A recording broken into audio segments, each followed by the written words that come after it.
This is the President McCormack Podcast with your host, Mark McCormack.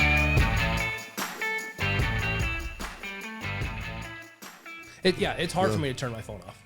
I think for me, I have a habit with it, and I've kind of siloed my phone off during the day. So I get up in the morning, I go to the gym, I get on the treadmill for 20 minutes to walk, right? Okay. It's really not for the exercise. It's actually to like organize my day, get all my emails, and I kind of like meditation process. Yeah, almost like get a jump on the day. I mean, it's nice because you burn some calories and kind of get warmed up and get the sweat going, right? And then, but all the conversations I need to have, the phone calls I need to make. I mean, I make a lot of phone calls at 5:30 in the morning. A lot of East Coast and Central Time clients, so it's not that bad for them, and so it's good, yeah. And then I'm starting to do weekends where I'll probably, when I say turn it off, I'll just put it on my nightstand, right? So I'll probably check it before I go to bed. Sometimes, and then sometimes I'll just check it in the morning, and then that's done. Mm-hmm. When I go on vacation with my family, I normally get up, I look at my phone because I only need like 6 hours of sleep, right? So my family, especially on vacation, they like to get their 8 or 9, right? Sure. So there's normally 2 or 3 hours a day that I can either mull around, relax, check some emails, just make sure nothing's blown up. But yeah, I really just need to recharge with my family. I just, I just want to sit on the couch a little bit, and like I have not watched a TV show in a long time, years. 3, 4, 5 years, yeah. Like we watched Yellowstone. So we have to refer to like the 90s and Seinfeld and the old references like that. Yeah. I get a couple Seinfeld. You do Friends, I really get it. It's just, I mean, we watched Yellowstone. When was the last time one of those seasons came out? It's probably been It's been years. A little over a year, yeah. Yeah, something like that. Yeah, but when Michelle and I watched that show, we binge it. Okay. So it'll be like a Sunday, we'll just watch the whole thing. Mm-hmm. And then I don't watch TV again for like 7 months or 8 months. Yeah, we just don't do it. I used to watch sports all the time. I used to have it on, so there'd be like a Saturday in the fall, you just have football on. We just don't do it. Half the time I'm not even at home. I probably only get one full at home weekend. So what's your unwind process? Like, okay, so like coming back from Africa, we were gone this extended amount of time and trying to do work whenever we had Wi-Fi and during the weird hours and things. So what was re-entry like for you? So we got home. Did we get home Saturday? Right? You got home on Saturday. Did you go home? I got home on Sunday. On Sunday, right? Yeah. So we got home Saturday, and 4 or 5 in the afternoon or something like that. I think I slept on the plane on the way back again, right? So I actually got a decent amount of sleep. So we just, gosh, what did I do? Nothing. Hung out with my family. So I think Saturday, we went to like a family lunch or something like that, but Monday morning again, I was up at, ever since Africa, I've been up at 4:30 every morning. Yeah. Which I actually like. I'd be up at like 3:30, just done sleeping. Couldn't and did that for about a week. But I'm still there. It was tough. Yeah, I'm still there. I wake up without an alarm, 4:30, boom, and I'm like, So I just kind of been getting up. Michelle and I, we just go to the gym and kind of start the day. So our day just kind of started a day earlier now, and so it's not bad. But I don't know. I don't really have an unwind time. You don't have an unwind process. I don't unwind.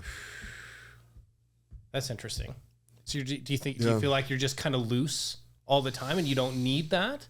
Yeah. Some point. Mentally, I have to stop. Yeah. Otherwise, I self-destruct. Oh, really? Yeah. Yeah. Like do you do it daily? Or do you do it weekly? The more I do it, the more effective I am. Yeah.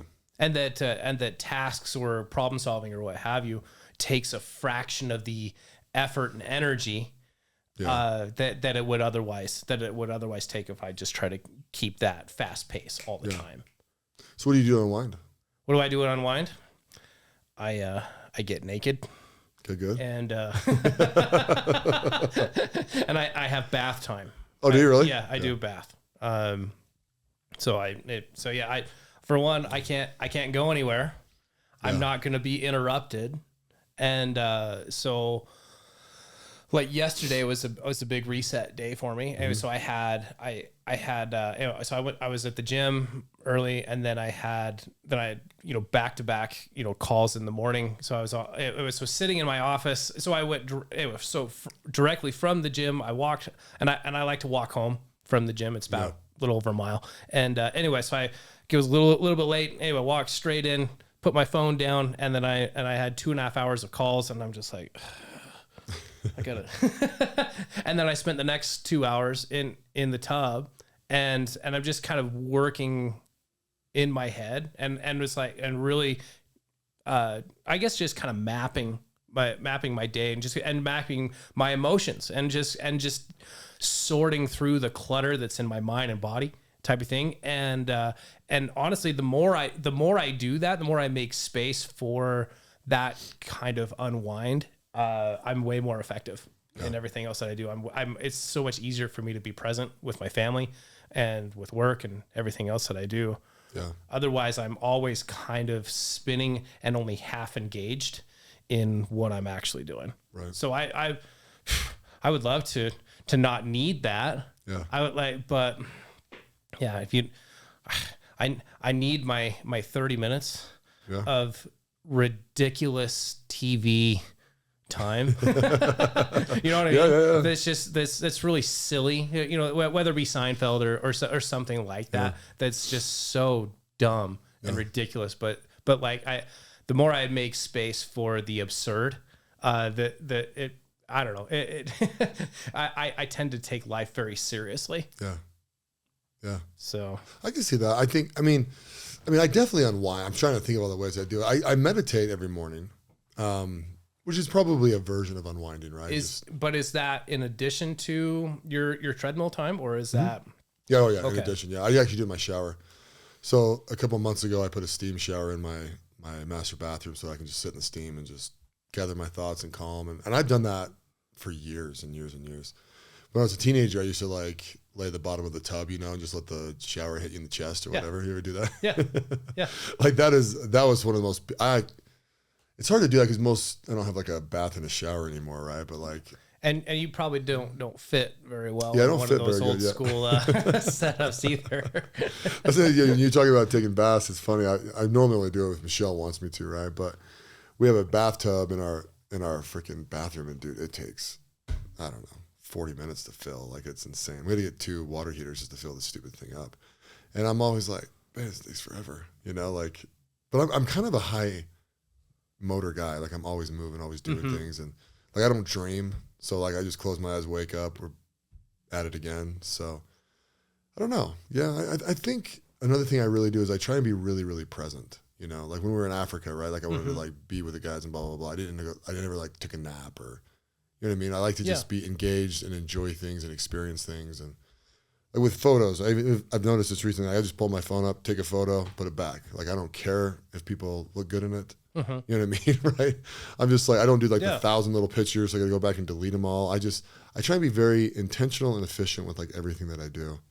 And I think it probably puts me where my zone is. I can just kind of sit in that zone. Sure. And it sounds like you're, and this might be a little bit of a weird example, but like, you're probably more of a soft presence, or it's like, oh, I don't need this photo to be perfect. I'm going to document it, whatever, and then I'm going to move on. But it would be like, you're very much right here. Yeah. Whereas I sometimes will have a tendency to obsess over this one thing, and I want, and it's going to be amazing, and it's going to be great, but I kind of miss everything else around it. Yeah. So anyway, so you're more of a softer approach, and mine's more of a hard approach where I have to literally tell myself to breathe and to drink water and to just stop. Yeah. Anyway. Yeah. Do you have any food that relaxes you? I used to but before I've been taking my health really serious. Yeah. So food is no longer a pleasure. I don't. I used to eat to make myself feel better. Yeah. I don't do that anymore. Yeah. So I've had to find other ways to. It's funny you mention that because I'm the same way. I honestly, pasta carbonara like relaxes me. It's like the pasta carbonara. Yeah. I don't know what carbonara is. It's like it's a white sauce over like spaghetti with. It's basically like a cream sauce. Oh, marinara. Is it not? No, marinara. That's the red sauce. Yeah. Okay. So you're talking like it's got like pancetta in there and like yeah. Okay. Yeah, it's not Alfredo. Yeah. Anyways, I'll show you a picture later. But the food does it for you. I think pasta does, right? It's kind of a heavy thing, right? It's a little kind of comfort food kind of thing. But like, because I'm like you, for the last year or two, right? I've been eating pretty healthy, so like it's more like fuel than anything, you know. Yeah. I mean, I eat a lot of steak and stuff like that, but like, and it still tastes good, but I wouldn't call it like, it doesn't soothe me kind of thing. But yeah, and in my health journey, like, and right or wrong, like I'm laser focused on what I want. I want to be sexy. Yeah. I want, like, I've got very, it's not just that I want to look good. I want to feel good. I want to sleep good. I want to I want to really, I've really made an emphasis. And so I log my food and I'm very cognizant about calories and macros and whatever. And it's, and again, it's kind of sucked the fun out of it. It's different. Like now it's like, oh, I step on the scale and the math is fun. Yeah. It's this many calories and how is that? And I've, and I'm supplementing real hard and I'm doing, and it's. So what does your typical diet look like? Right now I'm at 2,400 calories a day, and I'm doing at least between 200 and 220 grams of protein. Oh, there you go. Yeah, and then a little more carbs on days when I'm working out harder. Yeah. But yeah. Oh, you very similar to me. Yeah. Very similar. I just do 250 grams of protein. 220. That's more. How much do you weigh? 200. Okay. Yeah. Yeah. Nice. So you try to build some muscle then. Yeah, trying to, and and also like and early on like the 3 p.m. munchies or whatever. I'm tired and I need a little pick me up or whatever. So but having more protein is kind of curbs my appetite type of thing. So it's also useful that way. That makes sense. Well, cool. So tell us about Africa. You and I visited Africa. How long has it been? 3 weeks? 2 weeks? 2 weeks. We've been back almost a month. Have we? We got back on the 21st. It was my birthday on the 19th when that's when, right. when did the helicopter when you guys ride? left me in Zimbabwe. You almost got left? Why?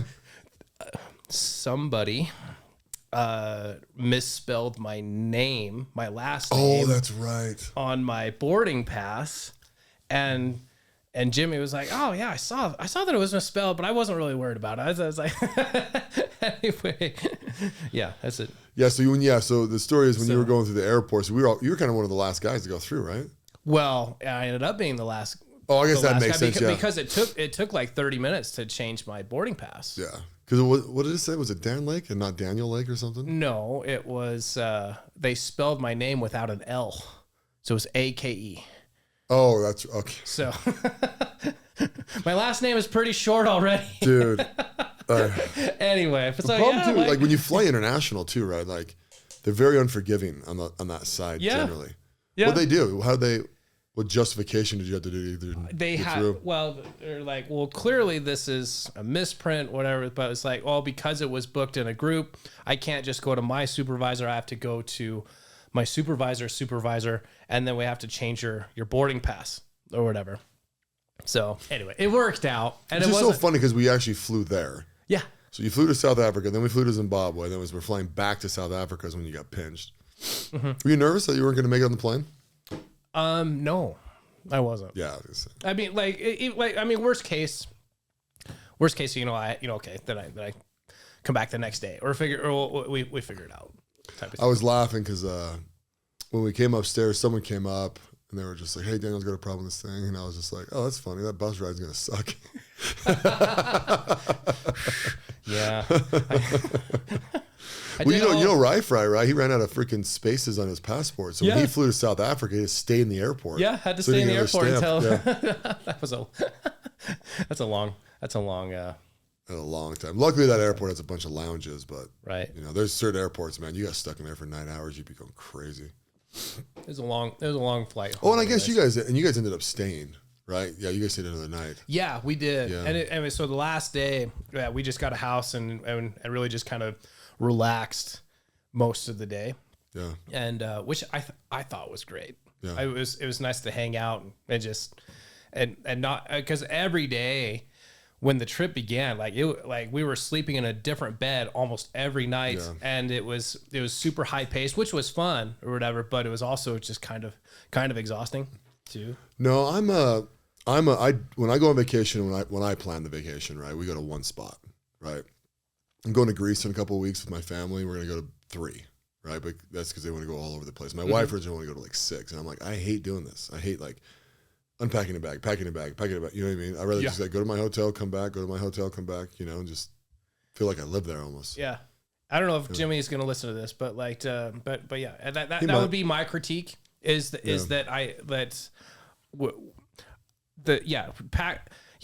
getting in late, packing everything, you know, and you know, sleeping in a new bed every night was kind of exhausting. Yeah. He will not change it. Yeah. He might listen to this. He might. He listens to a few of mine, might. yeah. No, but it's actually funny because I expect that when we do his trip. So I'm like, I don't, what's the word for it? Like I'm used to it, I guess, you know? Yeah. So, just like when we did Iceland and it's fun, right? It really is. Like, Pamplona, running the bulls was really fun because I think we stayed there 3 nights, if I remember. And then we stayed in Madrid for a couple of nights. So that trip, there was a little bit more back to back. Because this trip, we were legitimately like almost every night, different place. Yeah, virtually every night. Yeah. We spent 2 nights in the in Zimbabwe at the lodge. At the lot. Yeah, where we had so right outside our room was, you know, the sliding glass door, and there'd be monkeys and rhinos and elephants. Hippos right outside of the I went to go get a closer look and I got yelled at because I was Oh, like out in the back? Yeah. I wanted a closer picture. I wanted to be like, hey, I wanted a selfie with an elephant from outside the door. I was joking with Brandon to go out there and grab one of the elephant's tusks. And then I told him I'd pay him $10,000 if he went and grabbed one of the tusks, right? And he's kind of like, oh, seriously? And I was just like, no, dude, don't grab a wild elephant's tusk. You out of your mind? Then the next day he went to like one of those the zoos where they basically a petting zoo. Yeah, they freaking drug him, you know? So he's just like, hold this thing. And I was just like, does not count, dude. And also, by the way, I would never have let you grab the freaking wild animal's tusk. You think it would tear you to bits. But that's the weird thing about Africa, right? I mean, they're like elephants are like dogs. They're everywhere. Yeah. It's weird. Yeah. You know? And the baboons made me wildly uneasy. Because they can look you in the eye and mess you up. Yeah. Yeah. So Jimmy told me last time they went there, that same spot, right? There was like 30 of the baboons just like rolling across the road. And it's just like, they're tough. I mean, they're freaking 4 feet tall. Yeah, they're really mean. Yeah. They're like stray dogs. Yeah.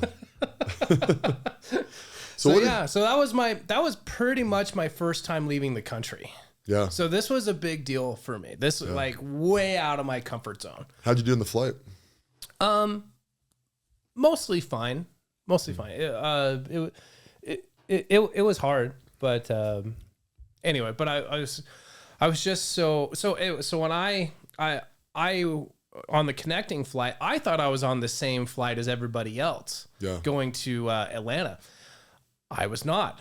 I was on that flight by myself, and there was no other WAT guys. So I'm like, so I get to Atlanta, and because the original flight was delayed, and I was like, I don't know if I'm gonna make it. I'm like hustling, running hard as fast as I can, and like, and I see no WAT guys anywhere. I'm like, that's weird. I thought so. Anyway. So did everyone come home on my flight? No, I'm talking about going there on the way there. Oh. You guys had all taken the earlier flight. Yeah. Yeah, the day before. No, no, it was like 2 hours before. Oh, really? Yeah. Oh, interesting. And maybe you weren't part of that group, but anyways, but yeah, well, it was just stressful. The whole thing was just like, I was like traveling by myself, whatever, not knowing what to expect. You know, it's like, it's a lot easier when you fly. My first time having a passport. I don't even know how to use this thing. It was, just flash it. Yeah. But all the stuff that we had done. So it was going to Africa and doing South Africa and the museums or whatever, and being around, the kind of the slummy parts, and then we're going to Zimbabwe, and then doing the bungee jumping, and then the rope swing, and all this high adventure stuff. And then by that time, we're on our way back to South Africa, and they mess up my boarding pass. That wasn't a big deal because I had already expanded and done so many other otherwise crazy things. It's like, well, if I get stranded in Zimbabwe another day, big deal. Exactly. I'll find a way to go home. It's not a big deal. I mean, if you ever get stuck, you just go to the U.S. Embassy, right? Right. Yeah. Worst case scenario, just go to the embassy and they'll get you freaking home. Yeah. But, yeah. I've traveled a lot, not like, not Jimmy style. He's what Dan Blankenship would call a country slut. Yeah. Yeah. Dan Blankenship's traveled a ton too. So listen to those two guys kind of tease each other. It's really funny. But yeah, I mean, Jimmy, he's at like 109. Yeah. 109. And he was literally like on our way back to South Africa. He was on the fence. He was going to go hit 2 other countries. Yeah, it's crazy. And I was like, okay, that's fine. But why don't you just come hang out with us, man? Just chill. He's like, yeah, I think you're right. I was like, and he's he's so glad that he did. But he likes to go too. It was interesting, following all these alphas around, the alphas of the alphas that go to Africa, right? Yeah. And, I mean, everybody's got a fast pace. Everybody's going. Everybody, and I typically have a faster pace. I noticed that I had probably the slowest pace of everybody. I'm kind of taking my time, taking in the moment, taking in the experience. And anyway, yeah, they're fun, dude. It was awesome. I loved it. Yeah, I really do love the adventure trips. I've been on all 3 of them now, and well, I guess there was 4 of them. There's one before my group started in the Bahamas or something like that. Yeah, the very, very, very first one. But yeah, they're cool. Are you gonna keep doing them? Absolutely. Well, it was just so. You got to do Running with the Bulls. It was just so life changing for me in so many ways. Yeah. Yeah. Tell us. So I signed up for the trip. It was full. And then I'm like, dang it, because they were promoting it at my first Ludus in December, and he's like, oh, we're gonna go bungee jumping, we're gonna big rope swing, we're gonna XYZ and whatever, and I had missed the rope swing part at Moab. I had I caught the first part of Moab and the very end of Moab because I had another engagement that I had. So I missed that, and I had been terrified of heights or just that kind of thing my whole life. I didn't go off the high dive as a kid because it was just too. Yeah. It was just and that kind of thing just terrified me. And so anyway, I dragged my feet about signing up. And then I was like, what am I doing? This is so dumb. This is like, and anyway, so somebody backed out, and Jimmy put it in the group chat, and as soon as I saw that, I'm like, I want in. Yeah. He's like, cool. Can you pay today? I was like, yep. I'll pay today. And anyway, so but it was the jump. It was the jump that I was like most terrified about. Which one, the rope swing or the bungee? The bungee. Yeah. The bungee. Like that. Bungee looked gnarly, dude. It was. When it was interesting talking to some of the other guys, like, oh, that have skydived before, and they said, nah, dude, skydiving is nothing compared to this jump. This is like, it was the most incredible. For one, the scenery was incredible. I mean, with this giant gorge and this, however 60-foot deep river that runs in between, and this magical place in between Zambia and Zimbabwe, and there's this railroad track or this bridge that goes across, and we're jumping off of this massive bridge, and Anyway, I don't know if you saw me in the airport before we left to go to from South Africa to Zimbabwe or where, so Kruger Park. Yeah. And so like I'm doing push-ups. I do remember you doing those. And I'm journaling, and like inside, I am losing my shit. Because we jumped that day, right? Yeah. Well, like as soon as we landed, we didn't even go to our hotel. We went straight from the airport to the bridge. Yeah. For the jump, and but like for weeks building up to this, I was in my head getting mentally prepared for this bungee jump. I'm like, bungee, like why would I? And I'd be laying in bed and like visualizing myself like, okay, I could do this. Okay, but I'm a little bit, I don't really feel super comfortable going head first. Yeah. And like, I was just really uncomfortable with that. And then anyway, it was interesting walking. I remember walking across the bridge, and I'm kind of by myself, and I pull out my phone and I record a video, basically saying goodbye to my family. I was ready to die. It was that real for me. But anyway, and then we're signing the waivers and things, and I saw some different forms of jumping that it's like, oh, you don't have to go by your ankles. Like, oh, okay. So I just did a regular harness. Oh, and okay. So it latched from my midsection or whatever, and then I jumped backwards. Oh. And a lot of the guys were like, dude, why did you do that? That would be way worse than nosediving. I'm like, no.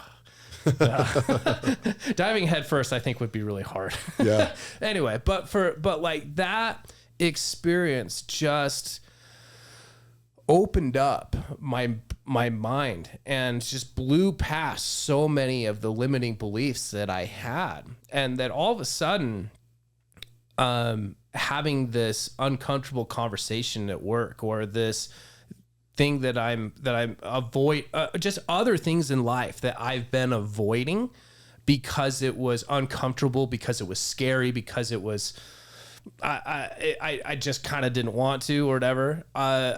All of a sudden those things didn't feel big anymore. I was like, yeah, I can do this.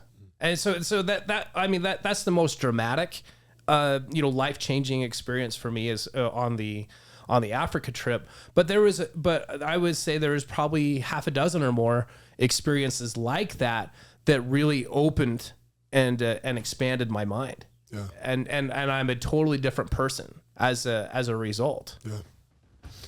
Yeah, I like that, dude. That's really cool. The full disclosure for anyone listening, I did not do the bungee cord jump because I refused to blow my spine out in a country I can barely pronounce.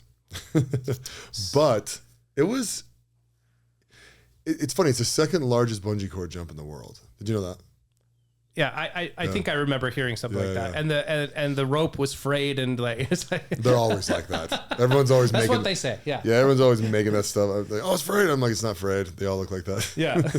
But yeah, it's such a funny thing because when you do that, it frees your mind. It really does, right? Like when I did the Moab rope swing, I didn't want to do it, right? And then I decided to do it, and after I was done, it was exactly the same thing. I was like, oh, I kind of feel like I can do anything now. Like it's a weird thing. It's almost like you build this own wall and you blow through your own wall and you're like, oh yeah, I can do anything. It's like even though you set it up yourself.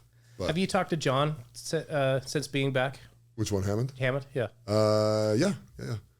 Did he tell you that you got in his head? No. What did he say? So I think you were in a different. So 2 days after we did the bungee jump, we would do a different part of the gorge, and it was a rope swing, and then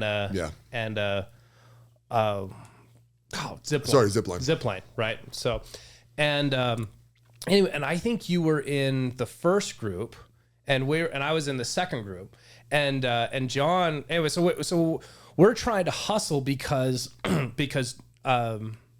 Jimmy, got us an additional activity where we were going jet boat riding in the bottom of the gorge, just below the falls, which was incredible. But it was getting late, and we were on a really tight schedule, and it was just kind of slow.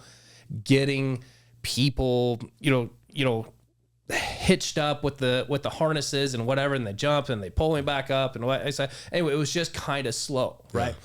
And there was a handful of us that for whatever reason didn't do the rope swing in Moab, and Jimmy wanted to be there when those guys jumped. So myself, Kurt, and a handful of other guys that for whatever reason did. And anyway, can I tease you just a little bit? Sure. So Mark was trying so hard to weasel out of the rope swing. This is stupid. He's trying to Mark's trying to recruit other guys to back out of this.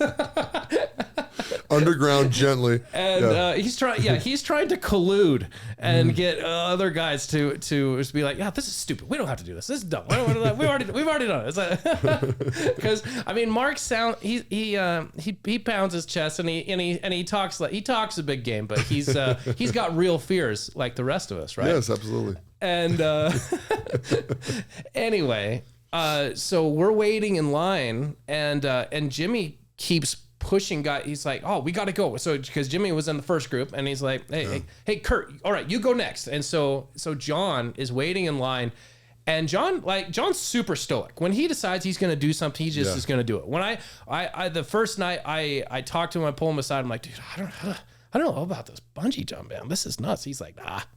Yeah, I'm scared too, but we just do it. We just do it. We're just gonna nut up and do it. It was like, and he just, it's like, oh, cool. Anyway, so which I really respect about John.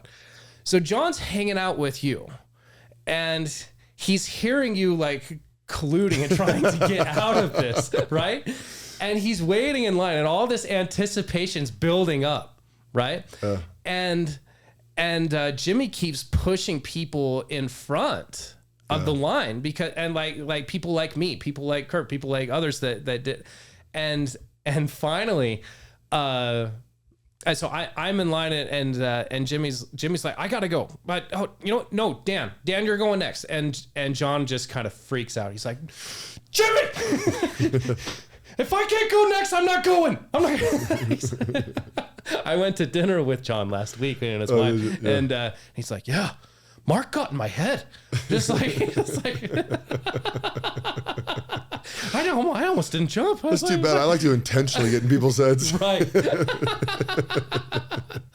So you got in his head. Dude, you know what's so funny about that? Oh, he was so freaked out about the rope swing, but he did Moab.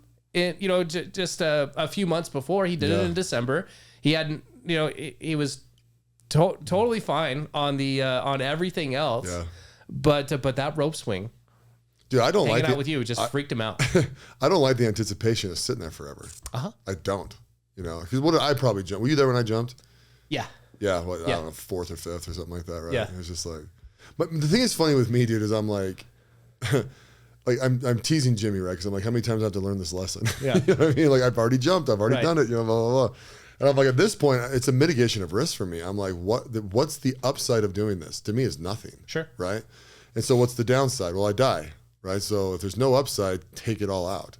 Is my thought process behind it. Sure. And you're a numbers guy. You're calculating risk, which is what you do, right? And Jimmy, I can never just go to him and be like, hey, I'm just gonna pretend I didn't do this and no one will even notice. And he's like, absolutely not. Yeah. It's like, okay, here we go. So, but he actually did promise me that's the last time I have to do a rope swing. So we'll see. So do you feel like there was little upside for you then? Like you didn't get a whole lot out of it? Not that one. Yeah. I mean, I don't know. Because for me, there's a memory and there's an experience that are attached to it, right? So yes, there's a little bit of a benefit, but I'm thinking about it right now, and I do remember jumping off and thinking this isn't as bad as Moab because it catches you a little bit quicker. Moab, you kind of drop before it grabs you. Okay. At least it feels that way. I mean, you're talking seconds apart. Right? Yeah.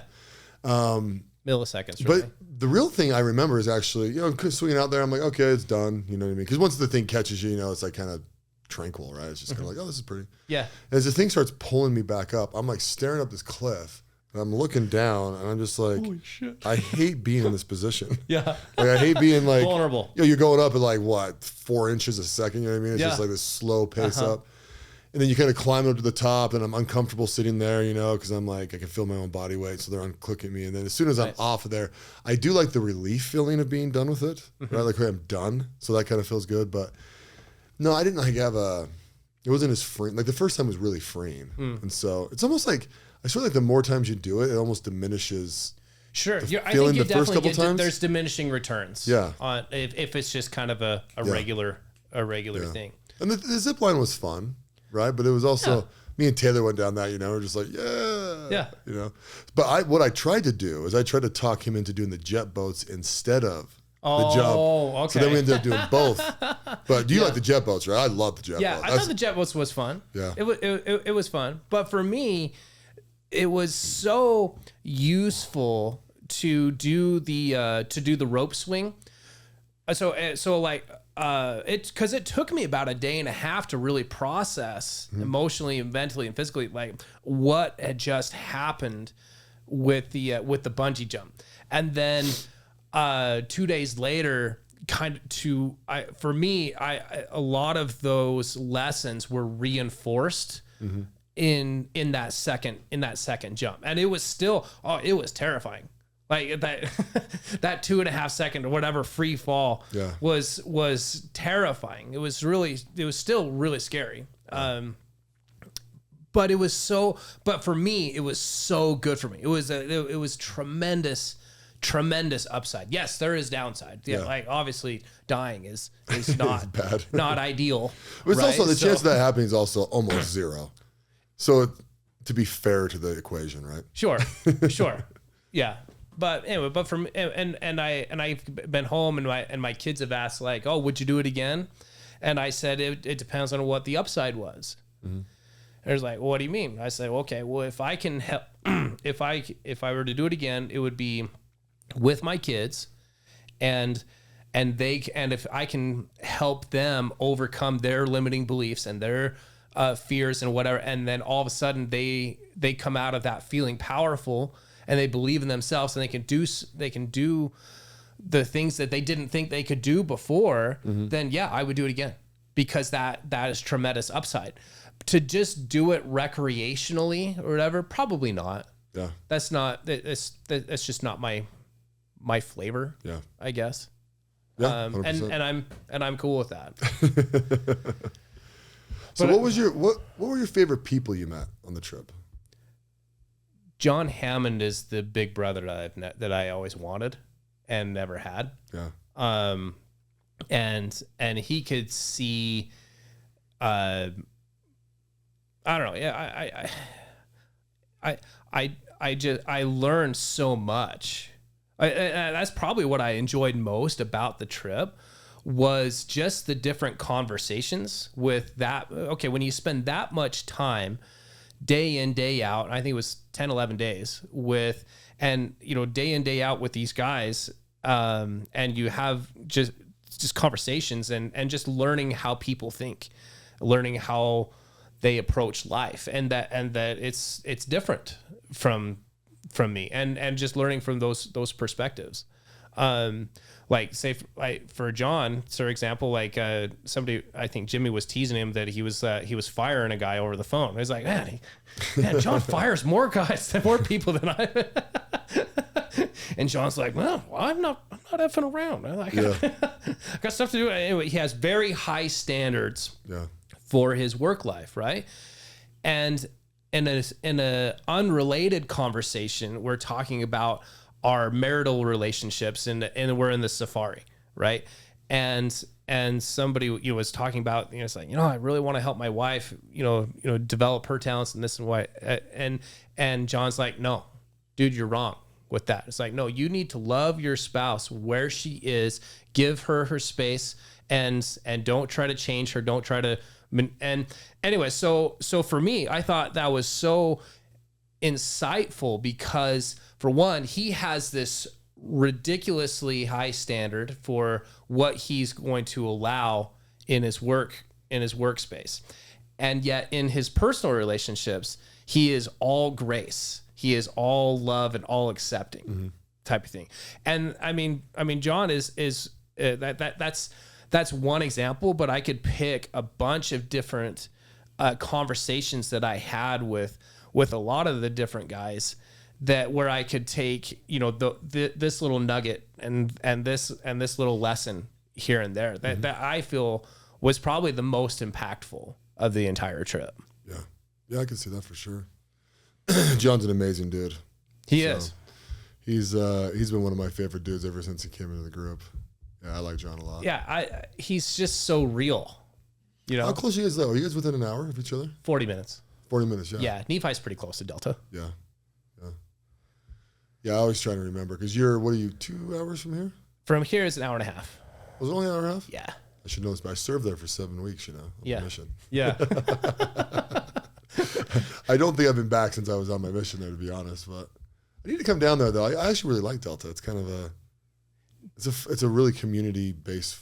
So when you were serving there, did you that you came back for a bit and then went back, right? So did you meet the Warnicks? You met you met Chad's parents and his family while we were. No, I have a picture of me holding his plaque with his parents. Okay, and I sent it to him. Yeah. Okay, he came home. I can't remember exactly. I think he came home a move or two after I got back. Okay, back to Scotland. Okay, yeah. So I broke my back, came home, had surgery, went to Delta for 6 weeks, and then I was home for 6 weeks, and I went to Delta for 6 weeks, and I went back for the last year of my mission. So yeah, it's kind of all places, Delta, Utah. Well, it's kind of a Siberia. Well, the reason why, so they wanted me to go into a mission to see if I could still, like, you know, hold a backpack, like do the daily activity type thing, right? Before they would send me all the way back to Scotland, which makes sense. And Delta's a foreign country. Okay, you know, relative. Yeah, I guess. Well, you had never been there before. No, I've been there before. Oh, okay. Yeah. Growing up, I've been down there a few times. Okay. Yeah. I just haven't been back. You just haven't been back in the last 25 years? Yeah. Or whatever it's been. Sounds bad. Yeah, about 20. Yeah, pretty close. Break 42. But no, what was I going to say? I lost my train of thought. Anyways, yeah, Delta was dope. Yeah. So, okay. Oh, yeah. We were talking about John and location and whatever. So, like what would you say is one of some of your biggest takeaways from that trip? From the trip? Just deepening my relationships with everybody. You know, like, you know, meeting you and a couple of guys. You know, a couple of guys I haven't met before. Did you know anyone going there? I knew that. So there were 4 other guys in Group 4 that I knew. Yeah. So that's right. I keep it. So going. Yeah. So Taylor, Rye Fry, Connor, Blaine. Yeah. John, Lynette. Oh, is John in Group 4 too? Yeah, he's in Group 4. Good. Yeah. Yeah. See, I knew. Let's see. I knew Ryan. I knew all those guys before. I'm trying to think. So I didn't know Blake. Blake the first time I met Blake. You were the first one. Anyways, yeah. It was just. I mean, it's just meeting everyone, just kind of like chilling and get to know people, and just, you know, I'm wildly social, so it's just fun to like experience things with people, and you know, I actually really liked it when we were hanging over the falls. I thought going to the falls was really fun. And I like the boat ride a lot, and South Africa itself, like the city, Johannesburg, I didn't. It's got a weird vibe.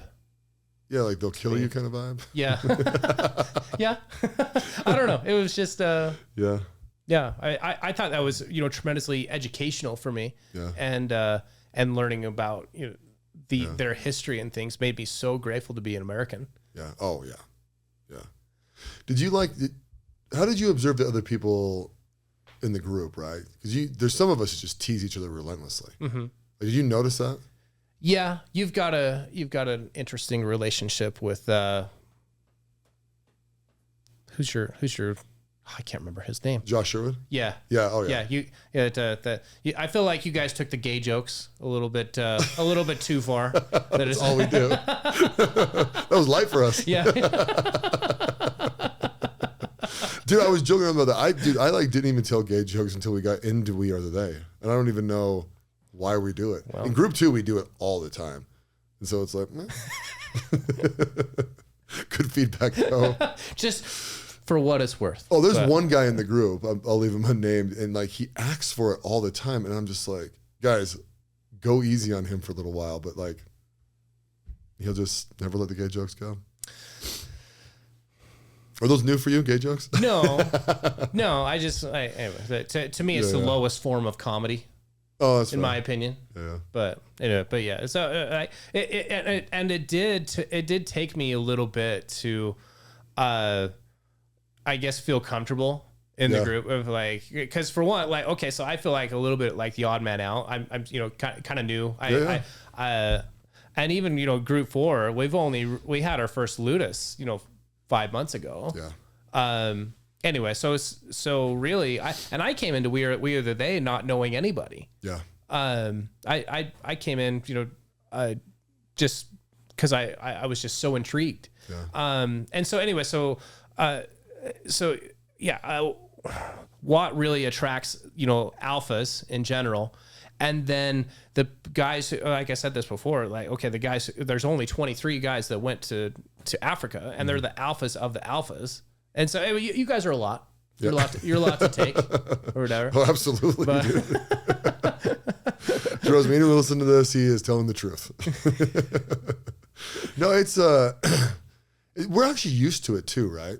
Like when we all went to Iceland, it was really the first group or the first adventure trip that Group 2 went to and Group 1. Mm-hmm. And it was fast moving, and it was like, I mean, we were getting up at 5:30 every morning, staying up till 2 every night. I mean, it was crazy. Yeah. We were just boom, boom, boom, boom, boom. But we didn't really know how Jimmy did these either. Yeah. Right? Because I think even the Bahamas, I think was a little more chill, a little more resorty. I wasn't there, so I don't actually know. But, and then, I know you just kind of get used to it, right? You get used to being on a bus with guys and different things. Like in Spain, I wanted to rent my own car, right? And Jimmy was like, "Oh, absolutely." You wanted not. to go at your own pace? Yeah. Well, I'm big, getting on a freaking bus sucks. Yeah. And, I'm lighter than I was back then, so that's not. It's better now, Sure. But still, buses. I'm like, I freaking hate being on a bus. But, we didn't really do that many bus rides though, did we? I guess into Kruger Park was probably the longest. Yeah, one. to and from Kruger. Yeah, it's really what we did. See, in Spain, we did 2 monster ones. I think it was like 5 hours up to from Barcelona to Pamplona, then like another 4 or 5 over to Madrid, something like that. So, but it is what it is. Yeah. So, what's your next Ludus? Next month, Lake Powell. Oh, Lake Powell. Oh, yeah. Cool. Lake Powell's a fun one. Yeah, I'm excited. Yeah, that's a good one because you get to chill and get to know everybody. We should have done that one. Well, where our timing's off a little bit because we kind of had more of a winter for my first couple, because I think Lake Powell was about the 6th or 7th one for us. Oh, okay. Yeah. So that'll be good. Yeah. So what do you hope to get out of We Are the They? More of what I've already got. And it's interesting. Like of all the cool things that we do in the space, just like what you said, like it's the relationships that, rubbing shoulders with high caliber individuals is what I value and cherish the most out of it. And that I've gotten to where my gratitude list of people that I share that with expands all the time. And now it's like, now I've got a pretty healthy list of people that I'm checking in with every day and just having a space where we can be vulnerable and just honest about things. I've, through, most of my adult life, especially, like it was a very lonely journey. And I'm just not going to share everything with my wife, and she's got her own dreams that won't come true. She's got anyway. So to have, I have 3 brothers. I'm number 6 of 7 kids, and I'm not close to really anybody in my family. And anyway, so that's probably mostly me, and for a myriad of reasons that we can go into another time maybe. But but I've just felt like I've been alone most of my life. And so coming into the space where it's this brotherhood and people really authentically care about me and vice versa. And it's like, yeah, we're learning and we're growing a lot. We're doing cool experiences and things, but I value those friendships so much more than I ever would have dreamed and I never would have thought that would be, when I first joined, I guess it would be almost a year ago this month. I didn't know much about it. I just knew I could just feel that was something that I was missing in my life. It's a, community, or anyway, just a lot of, I don't know. I'm rambling a little bit here, but yeah, there's just a magic to it that I didn't know that I needed. And so I appreciate the just the people more than anything. It's a camaraderie that you don't get anywhere else. And I was talking to a friend of mine on my way up here today, and I was telling him about where are they, and I was like, man, yes, this is brotherhood, and we can be vulnerable or whatever. And he's like, oh, so it's what Elders Quorum should be. How do we make Elders Quorum like that? I'm like, it ain't gonna happen. It's a ship has sailed. Yeah. And that I was talking to Jimmy, 8 months ago or whatever, and we were talking about church and a lot of things like that. And he said that he was talking to a stake president and he's like, Jimmy, what is this? We are the they group. What that I keep hearing a lot about this, and Jimmy just smiles and says, it's what we all wish Elders Quorum was. And I just like, preach, brother. yeah. That would have been dope, man. It's kind of like combining the Elders Quorum and Boy Scouts, right? Having some fun. Of sorts. That's actually one of the things I think is so sad from when I grew up to now is like Boy Scouts isn't a thing.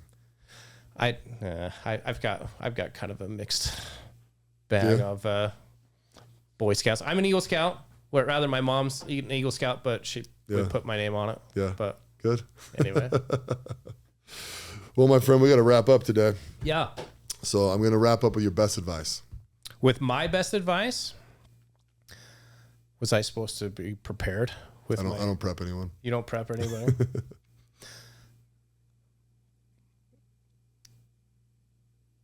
Follow your heart. Follow your heart. And cause my heart led me here, like literally here today. And my heart's led me to, the relationships that I have and the brothers and the people that have influenced me and have guided me throughout my life and things. And I'm excited to see where it takes me next. Yeah. Good. I love that. Yeah. Good advice. I appreciate it, Mark. Well, my friend, thanks for coming on the podcast, dude. This is fun. Love it. Thanks for listening to the President McCormack Podcast, brought to you by McCormack Foundation, Saxton Fund, ADP Lemco, and Professional Floor Systems. Make sure you subscribe to the podcast and keep up with Mark on Instagram @President McCormack.